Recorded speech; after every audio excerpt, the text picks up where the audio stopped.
Alors, je m'excuse, mais les slides seront en anglais, vu qu'ils étaient déjà en l'état, donc je les ai juste reprises. Ce dont je veux vous parler, c'est le format Wheel. Donc c'est un format de packaging Python qui est depuis quelques temps maintenant, mais qui n'est pas encore super utilisé. Donc moi je m'appelle Pierre Fernandez, donc je travaille chez Folie Conseil, c'est la boîte derrière Autolib, pour ceux qui connaissent. Donc je reviens sur le format Wheel. Donc je vais essayer de faire une présentation assez didactique, dans le sens où j'aimerais bien qu'à la fin de cette présentation vous sachiez l'utiliser. Je ne rentrerai pas dans tous les détails, mais si vous voulez plus de détails, vous avez la PEP qui est très bien faite, ou la doc. La base du fichier Wheel, c'est tout simplement de reprendre la structure d'un module installé en Python et de le zipper. Ce qui fait que l'installation, au final, c'est quasiment juste un unzip. Et il a aussi la particularité d'être versionné, c'est-à-dire qu'ils ont déjà prévu de pouvoir le faire évoluer de manière relativement propre. Un des premiers aspects, c'est le nom du fichier, qui suit cette convention qui est assez bien, je pense. Donc distribution, ça correspondrait au nom du module, donc Django, Pyramide ou ce genre de choses. Suivi de la version du paquet, éventuellement avec un tag de build. La version de Python, qui peut être éventuellement une combinaison de plusieurs tags, donc ça peut être pi27.pi32 pour dire que c'est seulement ces deux versions.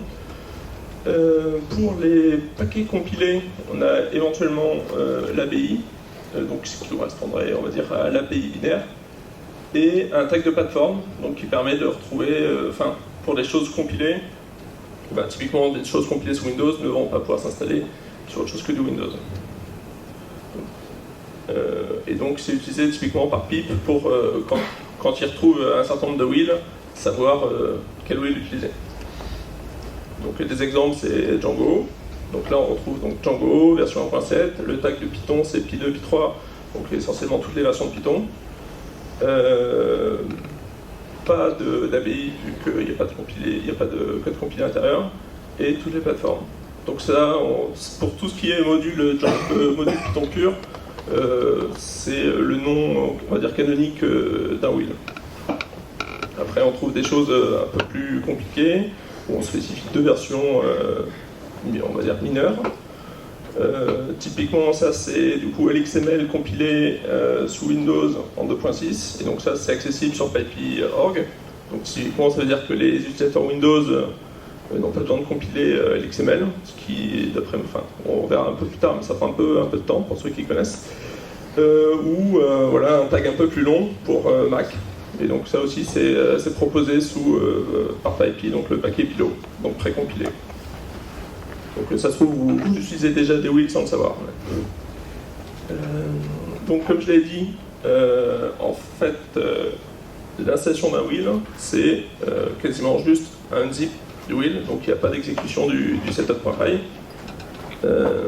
Et enfin, après il fait d'autres petites choses sympas, comme réécrire les headers des fichiers script pour retrouver le bon interpréteur Python, et d'autres choses dont je ne parlerai pas. Et du coup, c'est rapide, et donc moi aussi j'ai un petit protocole expérimental benchmark. C'est pas vraiment des installations, j'ai fait des force reinstall pour simplifier mon script.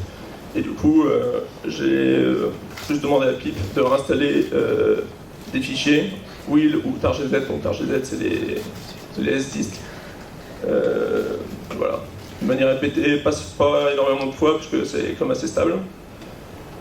Donc d'abord sur des modules Python purs, donc sans compilation. Là, on voit que globalement c'est toujours plus rapide, donc c'est toujours bon à prendre, sachant que certains de ces paquets étaient déjà distribués en tant que wheel, du coup j'ai recréé le targz ou inversement, voilà, pour pouvoir faire les comparaisons. On voit que typiquement on a, on va dire, un ratio 2 fois plus rapide d'installer un wheel. Et forcément, si on regarde les fichiers compilés, là, il n'y a pas photo, c'est tout bénef, quoi. On passe d'un truc super long à de l'instantané quasiment. Donc voilà, typiquement c'est ceux-là que j'ai installé que 4 fois parce que autre chose à faire. Voilà, donc ce qu'il faut retenir, c'est que en fait les modules Python purs, en fait il n'y a aucune raison de ne pas utiliser Will. Après les fichiers Python compilés, malheureusement on ne peut pas distribuer des versions compilées pour toutes les plateformes qui existent. Du coup, en termes de distribution, c'est un peu moins intéressant. Sauf pour Mac et Windows qui assez standard. Du coup, maintenant, comment est-ce qu'on fait les Will? Alors c'est extrêmement simple, comme vous pouvez le voir. Donc dans votre VirtualEnv, oui, je suppose que tout le monde utilise VirtualEnv. Ou sinon, vous pouvez installer Will en global, ça doit fonctionner. Donc c'est juste un pip install Will pour installer le Will, et à partir de là, si votre setup.py est basé sur la librairie setup-tools, ce qui est conseillé, c'est aussi simple que Python setup.py bdist_will, et il a pondu le fichier Will. Si vous n'utilisez pas setup-tools, juste dist-utils, donc la librairie standard, c'est possible aussi. Vous pouvez faire cette ligne de commande. Pour la petite histoire, ça je l'ai récupéré dans le makefile de Django qui était utilisé jusqu'à la version 1.6. Donc en 1.7, ils sont passés à setup-tools, mais donc ça fonctionne. Mais je ne saurais que trop vous conseiller d'utiliser setup-tools, ça a l'air un peu plus simple et plus à jour. Donc quand vous faites votre Will, vous pouvez au passage préciser les tags de Python ou un petit raccourci dire universal, sachant qu'a priori ça ne va pas trop changer pour vos paquets, donc vous pouvez créer un fichier setup config pour éventuellement ne plus avoir à repasser à ces options. Et donc bien sûr, pour l'uploader sur Python, c'est comme pour les dist, c'est bdist_will upload et rouler jeunesse. Donc ça c'est la partie mainteneur de paquets. Ça serait bien que tous les mainteneurs de paquets fassent ça. Tout le monde en bénéficierait. Maintenant, il y a une partie qui est assez intéressante pour les utilisateurs. C'est juste de précompiler les modules, les stocker donc dans le Will, et à partir de là, de ne plus avoir à attendre 100 secondes pour installer LXML. Donc ça, pareil, ça se fait extrêmement simplement. Oui, donc c'est un peu ce que j'avais dit au début. Il faut pip virtualenv, enfin virtualenv, si, en fait. Et encore non. Enfin, l'exemple que je vais donner, c'est avec virtualenv, mais c'est pas nécessaire.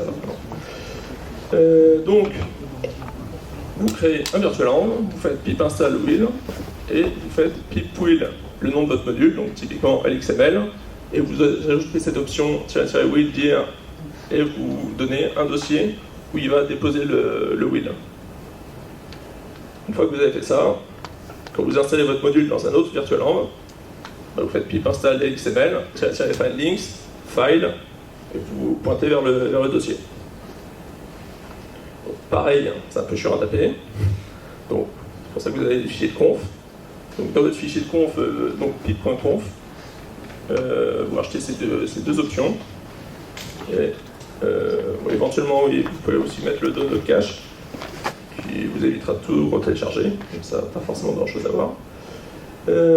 Et voilà, vous vous retrouvez juste à faire un pip install will et pip will module, enfin LXML, dans votre environnement de construction, et du coup, dans n'importe quel V1 par la suite, vous pouvez réinstaller XML. Sachant que, comme je l'ai dit, les will dépendent des versions Python. Si vous jonglez entre plusieurs versions Python, il faudra le faire dans chaque version. Oui, donc, on va dire le futur, j'ai peut-être été un peu rapide, ça serait déjà que Will soit malin et Pip soit malin et en fait créer des Will avant d'installer le paquet, comme ça les fois suivantes ça serait fait. Donc il y a eu des PR qui ont été abandonnés, enfin le code de Pip n'est pas forcément le plus joli, donc je pense que ça viendra, mais ça prendra un peu de temps. Autre site, si vous voulez récupérer rapidement les confs, c'est un site qui s'appelle pip2014.com, qui a été fait par Glyph, donc un des auteurs de Twisted, et qui, j'ai jamais utilisé ce script, mais qui du coup propose une conf par défaut entre virtualenv, pip et virtualenv wrapper pour faire ça directement. Voilà. Ouais, fini.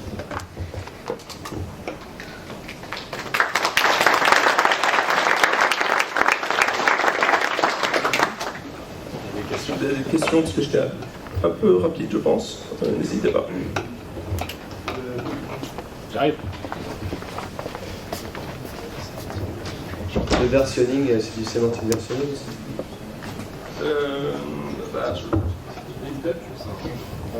Il y a la PEP 440 qui vient d'être acceptée, qui donc valide les versions, comment devaient être exprimées les versions Python. Je pense qu'actuellement elle n'est pas encore utilisée, enfin c'est pas utilisé dans Pip. Donc je pense qu'en ce moment ça doit utiliser ce qu'il y a dans Setup Tools ou dans Package et ressources. Quoi.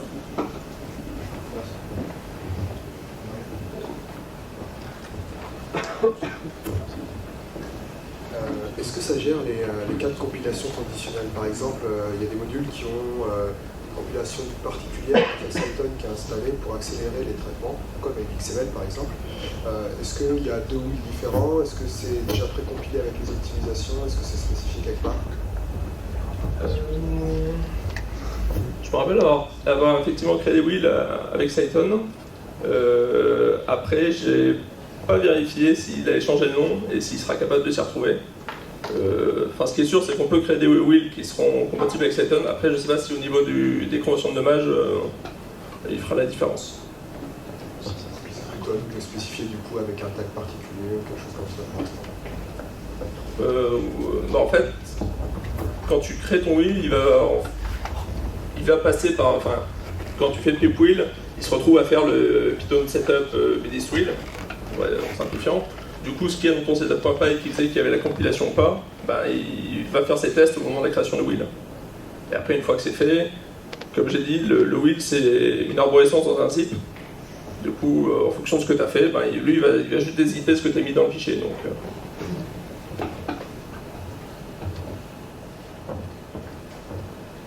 Ok, s'il n'y a pas d'autres questions, on va passer à Alexis. Merci.